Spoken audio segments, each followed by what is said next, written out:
ഇന്ന് നമുക്ക് ഒരു അടിപൊളി കിണ്ണനപ്പം ഉണ്ടാക്കാൻ പോവുകയാണ്. നമുക്ക് കാര്യത്തിലേക്ക് കടക്കാം. അപ്പോൾ നമുക്ക് ഇതിനകത്ത് വേണ്ടുന്ന കാര്യങ്ങൾ, നമുക്ക് ഏലക്ക, അണ്ടിപ്പരിപ്പ്, കിസ്മിസ്, തേങ്ങാ ചിരവിയത്, നല്ല പൊടിച്ചർക്കരയാണ് എടുത്തിരിക്കുന്നത്, പിന്നെ റോബസ്റ്റ പഴം, പിന്നെ നമുക്ക് തലേന്ന് അരച്ച് വെച്ചിരിക്കുന്ന അരിയും അതിൻ്റെ തലപ്പ് ഈസ്റ്റും ചേർത്തിട്ടുണ്ട്. അപ്പോൾ നമ്മൾ ചെയ്യേണ്ടത്, തലേന്ന് അരച്ച് വെച്ചിരിക്കുന്ന ഈ ഒരു പച്ചരിയിലേക്ക്, ഈ ഒരു അരിയിലേക്ക് നമ്മൾ ചെയ്യേണ്ടത് ശർക്കര, നമ്മൾ എടുത്ത് വെച്ചിരിക്കുന്ന ശർക്കര, റോബസ്റ്റ പഴം ആവശ്യത്തിന്, നിങ്ങളുടെ ഇഷ്ടത്തിനുള്ളതാണ്, പിന്നെ നമുക്ക് ഏലക്ക, തേങ്ങാ ചിരവിയത്, ഇതെല്ലാം കൂടി ഇട്ട് നമുക്കൊന്ന് നന്നായിട്ട് അടിച്ചെടുക്കണം. അടിച്ചെടുത്തിട്ട് നമുക്ക് ഈ ഒരു രൂപത്തിലാക്കി വെച്ചിരിക്കുകയാണ്. ഇനിയാണ് നമ്മളിത് പാത്രത്തിലേക്ക് സെർവ് ചെയ്യുന്നത്. ഇനി നമ്മൾ ചെയ്യുന്നതെന്ന് വെച്ച് കഴിഞ്ഞാൽ, ഇതുപോലെ ഒരു പ്ലേറ്റിലേക്ക് നമ്മളിത് ആവശ്യത്തിന് നമ്മളെടുത്ത് റെഡിയാക്കി വെക്കുകയാണ് ഈ അരച്ച് വെച്ചിരിക്കുന്ന കാര്യങ്ങൾ.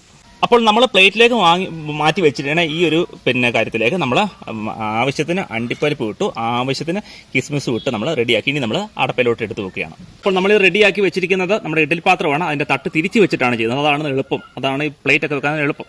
എന്നിട്ട് നമ്മൾ അതിലേക്ക് വെക്കുന്നു. എന്നിട്ട് നമ്മൾ ഇഡ്ഡലി പാത്രത്തിൻ്റെ അടപ്പ് നമ്മൾ അടച്ചു വെക്കുന്നു, വേഗം കാത്തിരിക്കും.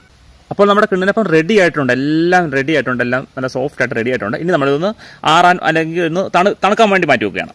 അപ്പോൾ നമ്മുടെ കിണ്ണനപ്പം അടിപൊളി റെഡി ആയിട്ടുണ്ട്. കണ്ടോ, നല്ല നല്ല പീസ് ഞാൻ റെഡിയാക്കി വെച്ചിട്ടുണ്ട്. എല്ലാ അണ്ടിപ്പരിപ്പും മുന്തിരിങ്ങയൊക്കെ കൃത്യമായിട്ട് ഇരിപ്പുണ്ട്. അപ്പോൾ നമുക്കിത് കഴിക്കാൻ എളുപ്പമാണ്, നല്ല സുഖമാണ്, നല്ല ടേസ്റ്റാണിത്. അപ്പോൾ നിങ്ങളിതൊന്ന് ട്രൈ ചെയ്യുക.